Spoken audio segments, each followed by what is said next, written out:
The fact that Fred Ojiambo flashes the title of senior officer must not be a license for him to lie with impunity, commit criminal offenses, intimidate law enforcement officers and judiciary officers, and engage in robbing of properties of Kenyans.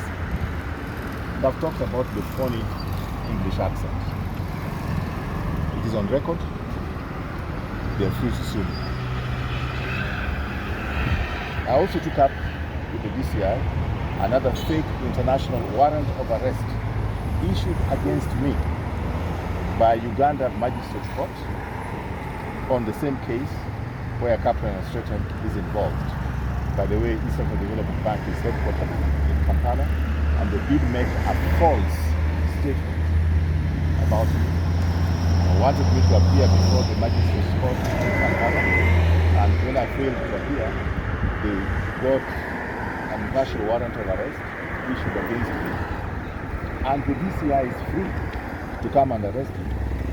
Only that we have found so far, that is another fake international arrest warrant.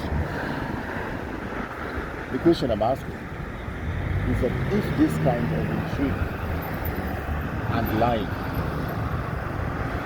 by somebody calling himself a senior counsel with a fake British name, Kaplan and Stratton, while actually the firm is only composed of Kenyans, what happens to the ordinary Kenyans? I've at least had the privilege of serving in some senior positions in the Kenyan government. So at least I can come to the DCI without being harassed. What happens to other Kenyans? Ordinary Kenyans. Thank you. That's all I have to say. I can answer questions and I'll be able to give you a copy of the press release. Maybe what has the DCI told you in reference to the matter at hand? I think it is instructive that when the EADB made the false report here, it was again in the company of Kaplan and Stratton lawyers. And they are being prosecuted for lying. They put 3 big lies, 3 big fat ones. And they are being prosecuted. The ODPP already gave permission for prosecution. The magistrate already admitted the matter, only for Kaplan and Stratton to pull a smart move by claiming that EADB has got diplomatic immunity. So the matter was taken to the High Court. Unfortunately, because of changes in the High Court, the matter has been delayed further. And by the way, what I'm telling you is the tip of the iceberg. There will be more. Okay, but the next one is, were you summoned or you came by yourself to make a case? No. I was not summoned, I wrote, and therefore I was told to come and grab the city. What are you seeking from the DCI?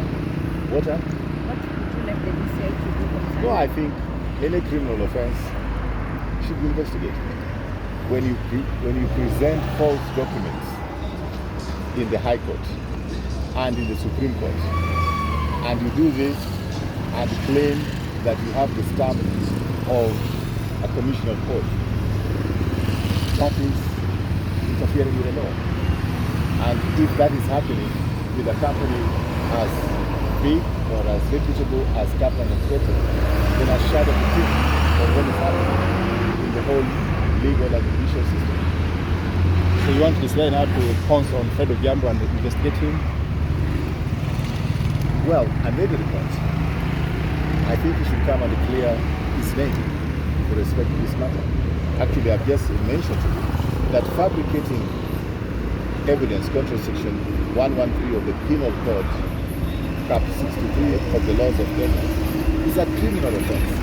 I cannot say that I saw you somewhere murdering somebody and it is not true. I should only say that because the consequence of my report could mean that you go to jail for the rest of your life. That's why there's a penal code stopping anybody